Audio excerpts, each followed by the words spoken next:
अगर आपने कुछ थोड़े दिन पहले वाकये देखे हो डाउन द लाइन, इस वॉर के शुरू होने से पहले 2 महीने में अगर निकलें तो प्रधानमंत्री मोदी की वॉर शुरू होने से जस्ट पहले इजराइल यात्रा, और उससे 1 महीने पहले यूएई का जो वो है हेड जो है उनकी भारत यात्रा, और वो भी बिल्कुल एयरपोर्ट से बिल्कुल ऑफिस आने तक की यात्रा।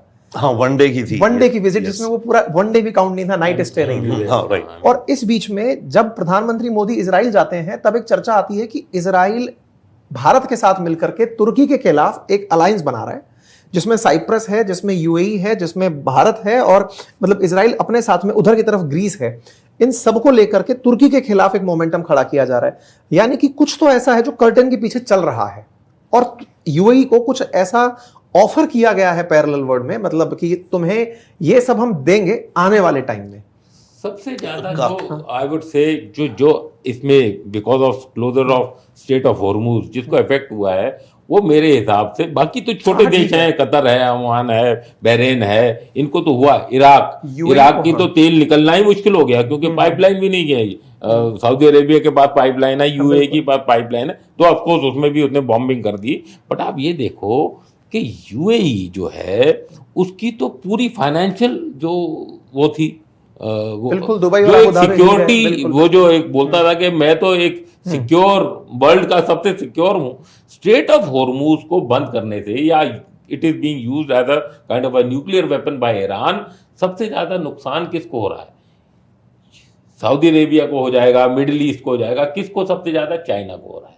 इजराइल को कुछ हो रहा है? नहीं हो रहा। बट इजराइल का एक वजूद है और उसकी वो रेड लाइन है, वो न्यूक्लियर। क्योंकि आपने क्या देखा, एक पॉलिसी निकाली नॉर्थ कोरिया ने, क्या बोला उन्होंने कि अगर हमारा सुप्रीम लीडर पे कोई टारगेट होगा तो ये परमाणु बम तो चल जाएगा। तो ये he was alluding to Khamenei only कि एक सुप्रीम लीडर मरा, इनके पास अगर होता तो ये लड़ाई नहीं होती। ये ना, ये इसको लॉन्च तो मैसेज मतलब ट्रिकल डाउन हुआ ही है कि तो न्यूक्लियर बम होते तो कम नहीं बच जाते। भाई आपको ये देखना पड़ेगा ना कि इजराइल का तो वजूद ही, एग्जिस्टेंस ही इसके ऊपर है। तो वो क्या वो इस बात को मानेगा कि स्ट्रेट ऑफ हॉर्मुज खुल जाए?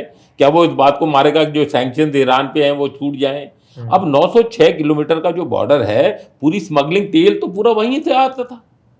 जो पाकिस्तान की जो पैरेलल इकोनॉमी चल रही थी वो बलूचिस्तान के थ्रू वो उधर से ही आती थी।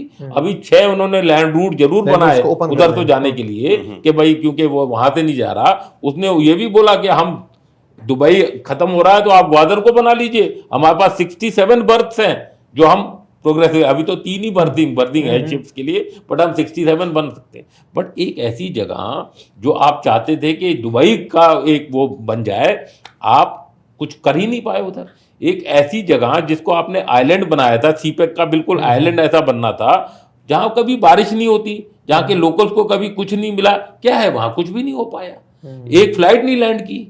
तो इसमें एक चीज आपको नजर नहीं आती कि यूएई को इस तरह से पछाड़ने में सऊदी पाकिस्तान का साथ दे रहा था। देखो, इसको एक बार कनेक्ट करते हैं। सऊदी अपना जो लाइन करके प्रोजेक्ट बना रहा है, बिल्कुल कांचिया शहर बना रहा है, जिसका परसेप्शन ये है कि मैं दुबई और अबू धाबी से नेक्स्ट लेवल बना दूंगा। दोहा भी उसी होड़ में मचा था, फीफा वर्ल्ड कप कराने निकला था।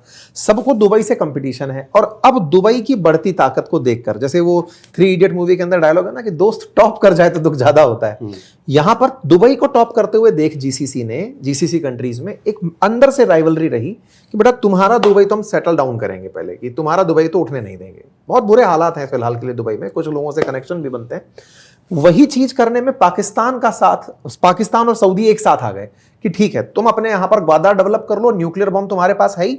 सऊदी में मतलब जो उनका प्रोजेक्ट बन रहा है लाइन के नाम से, उसमें पाकिस्तान की सुरक्षा आ गई कि तुम्हारे पास न्यूक्लियर बम है। इधर यूएई को यह सुरक्षा कोई ओपनली नहीं दे रहा था। I2U2 अनाउंस तो हुआ, लेकिन भारत की तरफ से ना तो यूएई को यह कहा गया कि हम तुम्हारे साथ डिफेंस पैक्ट करते हैं, ना इजराइल ने ओपनली यह कहा कि मैं तुम्हें न्यूक्लियर बॉम्ब दूंगा। यही कारण है कि सबसे ज्यादा अगर बॉम्ब किसी ने इस पूरे युद्ध में खाए हैं ईरान के बाद, तो उसका नाम यूएई है। जी, इसको मतलब रिलेट करें, मल्टीपल चीजें, डेफिनेटली वेरी इंटरेस्टिंग। ये जो आप द लाइन मेंशन कर रहे हैं, सऊदी अरेबिया का बहुत एम्बिशियस प्रोजेक्ट है, क्राउन प्रिंस का। 100 स्टोरी टॉल 2 बिल्डिंग्स, 1 किलोमीटर दूरी में 100 स्टोरीज, 200 मील तक। इमेजिन करो 200 मील तक ठंडे बस्ती में। हाँ नहीं, अभी गया है, बट वो बहुत डाउनग्रेड हो गया है, right. So there is competition there. The point is कि, अच्छा, by the way, prime minister Modi अभी गए हुए हैं, यूएई भी रुकते हुए जाएंगे, यही मतलब इस समय पर दैट्स टू बी सीन। आज ईरान के विदेश मंत्री भारत में है, तो मतलब खिचड़ियां तो पक रही हैं। द थिंग इज दैट कि यूएई का अनफॉर्चुनेटली केवल प्रेजेंट ही नहीं, मुझे लगता है फ्यूचर ज्यादा डैमेज हुआ है। प्रेजेंट में ठीक है, वो अपने को वॉल स्ट्रीट ऑफ एशिया, यहाँ पे करीब 300 इन्वेस्टमेंट बैंक्स हैं, इनके जो फाइनेंशियल डिस्ट्रिक्ट है, हेज फंड्स हैं, हेडक्वार्टर्स हैं, सेफ सिक्योर शीशे की बड़ी बड़ी glamorous buildings and lifestyle expatriates. Present tourism present के लिए तो सब ठप हो रहा है।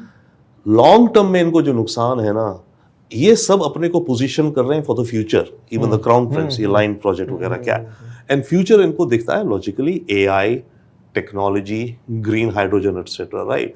इन्हें they all want to move beyond a post oil economy.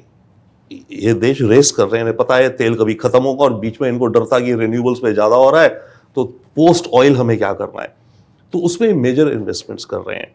अभी ईरान वॉर से पहले ही कुछ 3 महीने पहले एटसेट्रा मेटा ने अनाउंस किया जी हम $20 बिलियन का इन्वेस्टमेंट करेंगे, डेटा सेंटर लगाएंगे। ओपन एआई ने बोला, और इनके पास पैसा है भी, सॉवरेन फंड्स हैं, अबू धाबी के मुबादला एटसेट्रा, ये भी लगाएंगे, वो भी लगाएंगे, तो बड़ा बड़ा डेटा सेंटर्स वगैरह बनाएंगे। बहुत प्रोग्रेसिव तरीके से चल रहे हैं। हाँ, अब ये सारा फ्यूचर स्टेक पे आ गया, स्टेक पे आ गया। अब कौन यहाँ पे बिलियंस ऑफ डॉलर्स लगाएगा अगर होके कल को एक ड्रोन आगे कर जाए। पॉइंट ऐड करते हैं। सोचिए कि इस समय यूएई को जो गारंटी सऊदी को पाकिस्तान ने दी, भारत के पास क्या गोल्डन मौका नहीं है कि वही गारंटी यूएई को भारत ऑफर करे? अंकित बहुत ज्यादा इंपॉर्टेंस दे रहे हो उसकी, कोई वो तो न्यूक्लियर बॉम्ब है, आप इसको हल्के में न्यूक्लियर बॉम्ब को क्या है, न्यूक्लियर बॉम्ब पे कंट्रोल तो अमेरिका का है ना, कोई ऐसे थोड़ी चला सकता है कोई न्यूक्लियर बॉम्ब। उसके पास अपने पास थोड़ी है न्यूक्लियर बॉम्ब जो लेके बैठा है, उस पर सिक्योरिटी तो फिर यूएसए बैठा है ना, तो न्यूक्लियर बॉम्ब तो वो उस पे भरोसे पे बोलता है। ये हमने बोगी बोल तो दी, वो अभी तक तो यही बोलता था रेड लाइन तुम मंगला क्रॉस करो, हमने तो जाके मुद्रिके में उनके भावलपुर पे अटैक कर दिया, क्या कर लिया उसने? तो वो जो बोगी है, और वो ऐसा भी 23-24 करोड़ की पॉपुलेशन है, ऐसी बात नहीं है कि वो छोटा देश है, और परिया भी नहीं है नॉर्थ कोरिया की तरह, उसको अपनी रेलेवेंस भी दिखानी है, थोड़ा जियोपॉलिटिकल इंपॉर्टेंस भी है, वो अपने आप को मीडिएटर के रोल में भी देखना चाहता है, उसको पैसे भी चाहिए। तो उसकी जुगलर वेन कश्मीर नहीं है, उसकी जुगलर वेन है कराची। तो सिंध में भी प्रॉब्लम है, सराय की बेल्ट पानी उसका रुक गया है, बिजली उसकी बन नहीं रही थी, चाइनीज को कुछ सीपेक उसको करने नहीं दे रहे, तो वो प्रॉब्लम में तो है। तो वो मॉर्गेज बेच रहा है, अपनी आर्मी को बेच रहा है, अपने लैंड को बेच रहा है, अपनी टेररिज्म को बेच रहा है, स्पॉन्सर कर रहा है, हाँ अपने रिलीजन को बेच रहा है कि भाई मेरे को पैसे दो, ठीक है। तो ये आपको पाकिस्तान को आप बोलो कि हम, क्योंकि पाकिस्तान ने एक सऊदी अरेबिया के साथ पैक्ट कर लिया, तो क्या हम यूएई के साथ करें? नहीं, हमें तो स्ट्रैटेजिक इकोनॉमी एटोनॉमी है। हम तो सऊदी अरेबिया के साथ भी उतने अच्छे दोस्त हैं जितने हम यूएई के साथ होने चाहिए। हम इजराइल के साथ भी अच्छे दोस्त हैं, तो हम तो ईरान के साथ भी अच्छे दोस्त हैं। अगर कल्चरल टाइज देखो तो हमारी तो पुरानी टाइज हैं, बट आप पिछले 45 साल से देखो, do we align with Iran? We don't align with, क्योंकि उसकी जो सोच है वो हमारी सोच नहीं है। चलो कल्चरल टाइज थी पर्शिया के टाइम की, अभी तो ऐसी टाइज नहीं है।